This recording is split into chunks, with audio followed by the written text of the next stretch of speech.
Jr. has been posting images of Tupac posing with celebs, saying that the rapper lives in Malaysia now and the Illuminati knows all about it. Meantime, today, Suge himself has been sentenced to 28 years in prison for killing a man with his truck in Compton, California, 4 years. Pac having one lung, for example, you know what I mean? Never have his voice again. You know, Pac loved music. I think they had to remove a finger, some shit like, I know my son. His pride, he probably wouldn't be able to live like that. You know, she just felt like he fought enough and she decided to, let him go. No one questioned her and said, why did you do it and stuff like that. You know, people just supported her. Yes, Pac had got whiff that Jay-Z was in town. Well, you know he gonna do a show because Jay-Z, he doing a show. But you gotta realize Jay-Z had became an enemy of Pac because I think he had said some or was gonna do a song with Big or whatever like that, the whole 9 yards. So Jay is now Pac's enemy. So he gets a phone call saying that Jay is not gonna come out the room because Tupac threatened him. So he's not gonna do his show. Can he make some phone calls, you understand, to get Pac off the bullshit? What if the real noise from Tupac's final night didn't come from the chaos outside, but from what went down behind a closed door? A meeting that was never supposed to happen with people who were never supposed to be in the same room. Gene Deal's version of that Vegas night doesn't just throw shade, it flips the entire story upside down. In Deal's words, Jay-Z wasn't just somewhere in Vegas. Nah, he was right there, same building, staying quiet, staying unseen. And according to Deal, Tupac knew it. He supposedly wanted to confront him face to face. Right then, no cameras, no crowd, just truth and tension filling the air like static. I think he may have talked to Big D, and Big D and Eric B called Suge, and Suge was laughing, saying that wasn't him, because they tried to make it seem like it was Suge that was doing it, but it was Pac. So I guess Suge called Pac. Pac let him go ahead and do his show and everything like that. But Jay was scared to come out. Now, this isn't courtroom evidence. It's Deal's personal account, his insider story of what he says he witnessed, what he claims he heard, and the heavy pressure he says you could feel in that room when things were about to explode. And here's why people still can't brush it off, even as just talk. It's not vague, it's detailed. A private room, a hidden figure, a near showdown that almost happened, and one quick choice that stopped it all. Then, hours later, the night ends in tragedy, the world changes, and the questions never fade. So if even part of Deal's story is real, man, he was scared. Probably still is scared. Yeah, that's crazy, man. And Suge, he told Pac to chill out? Yeah, Suge told Pac to chill out. You know what I'm saying? Because, see, they was trying to, you got to realize is that it was going to call a dissension because they were trying to start Death Row. What does that mean about the moments before everything hit the streets? Deal describes that night like this: Vegas on fire. East Coast versus West Coast at its peak, the industry divided not just by sound, but by power, money, and loyalty. And right in the middle of it all was Tupac, loud, bold, and sure that the people around him was starting to move strange. Something was brewing, and everyone could feel it. According to Gene Deal, there's one part of that Vegas story that most fans never even picture, a small but heavy detail that changes everything. In his version, Jay-Z wasn't out front in the spotlight. He was in the building, tucked away in a back room. No noise, no cameras, just quiet walls and sharp energy. Deal says that setup was a problem because Tupac wasn't in the mood for patience or politics that night. He wasn't waiting for later. He wanted straight-up answers now about loyalty, about respect, about who was moving funny behind the curtain. And that's where Deal's story cuts deep. Deal describes Tupac as fired up, ready to confront the truth right then, but Jay never steps out. He stays behind those closed doors while Tupac's energy builds and the tension in the hallway turns thick enough to taste. Deal paints it like a silence so tight you could feel it in your teeth, the kind that makes everyone freeze, waiting for that one word that could blow the whole place wide open. Roll with Chaz every day, bro. And then it came out. And then it came out, somebody else told the story. But that, I think it may have been Dame Dash or something like that told. And then, out of nowhere, Suge Knight steps in. Deal remembers him stopping it cold with just 6 words: give him a pass. Boom, that was it. One short sentence that ended what could have been an explosive moment.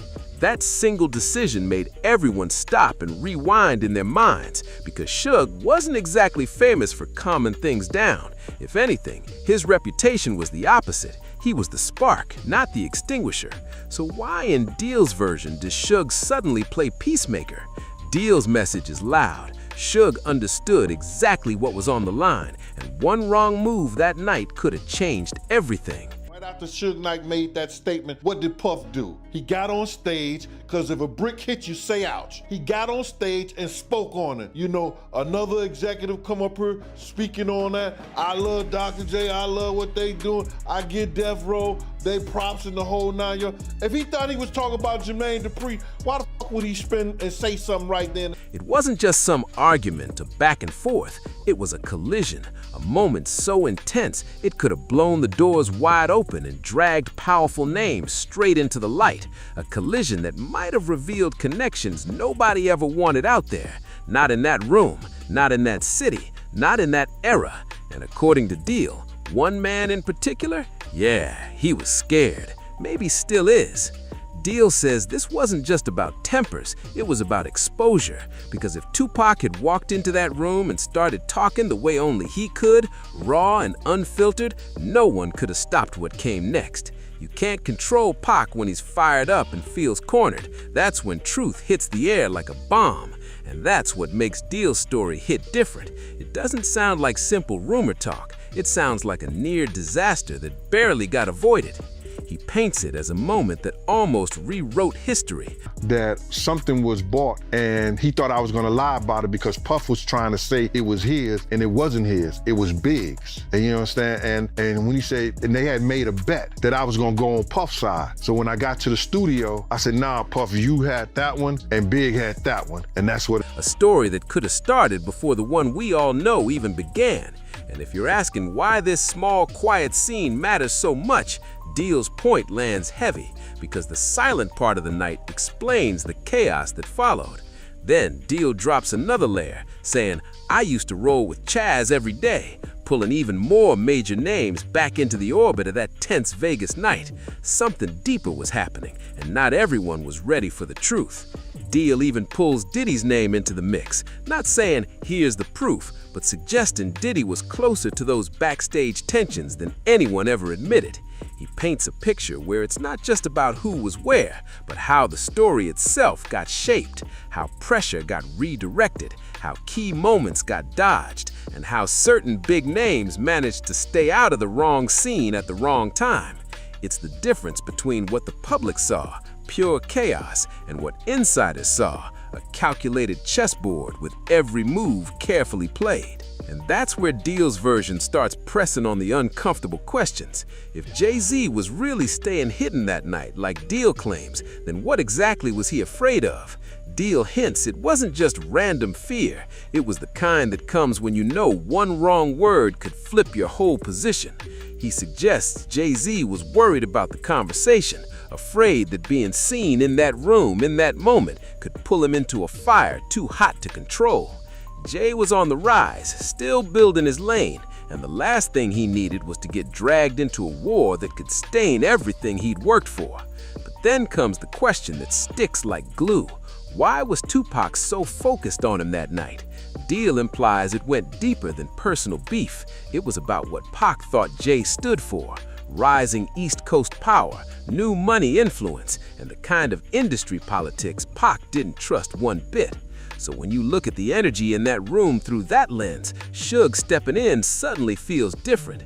Deal makes it sound less like Suge was protecting Jay-Z and more like he was protecting the room itself, protecting the conversation that almost happened, the one that could have leaked, spread, and been twisted until it turned into a weapon.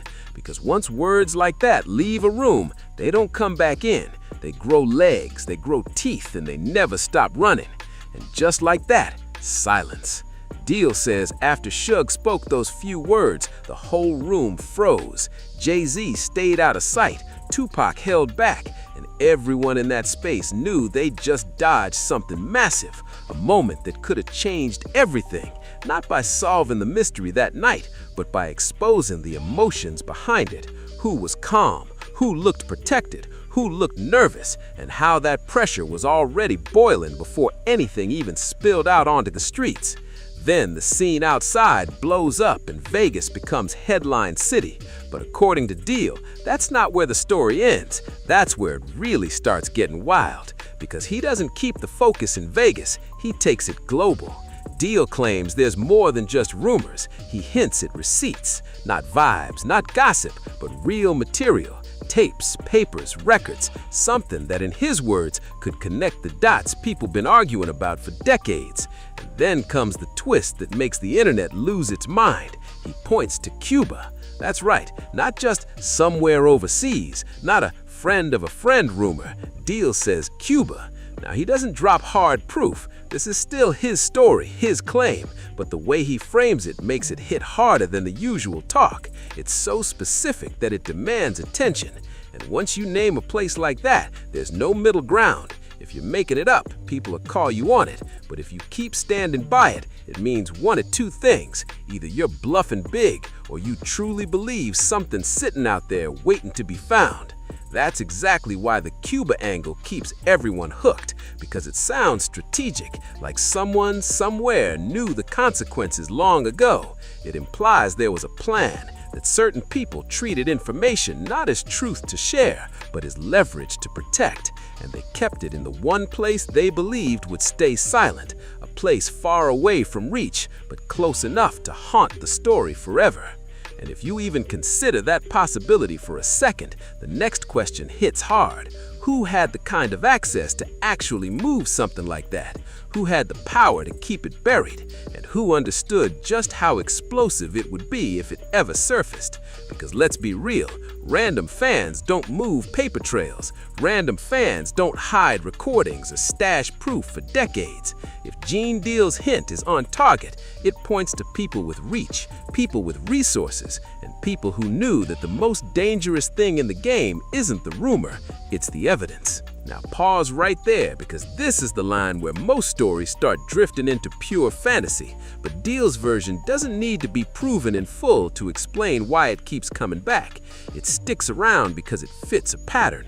A private moment almost happens. A powerful name steps in. The public never gets the full picture. Then the night becomes history. The chaos gets rewritten into headlines. And over time, the messy truth gets replaced with a clean, simplified story. But years later, someone like Deal, someone who claims to have been close to it all, comes forward saying, "You missed a part that mattered." And in his version, that part is everything.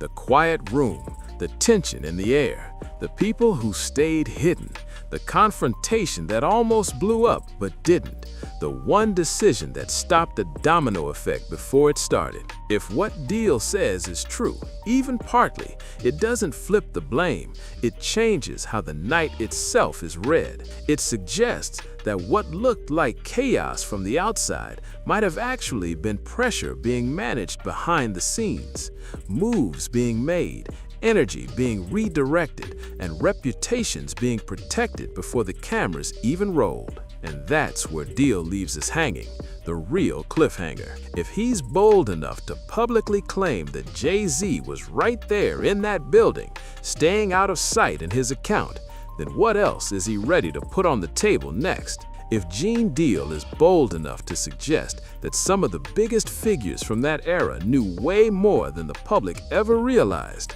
and if he's confident enough to hint at receipts while pointing toward Cuba, then you have to ask, what's he really building toward?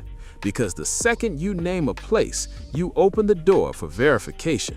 You invite people to dig, to check, to search for what might actually be out there. And if someone ever truly goes looking, really looking, the entire conversation flips. It stops being internet chatter and turns into investigation. Then it's not just talk anymore. It's about what can actually be confirmed, what can be pulled into the light. That's exactly why this story refuses to fade away. Not because everyone buys it, but because it adds a layer that's been missing all along. Private rooms, silent decisions, hidden faces, the idea that the public only saw the explosion, while the real tension was happening quietly behind closed doors. So maybe the real question isn't just who was responsible. Maybe it's who controlled the story afterward.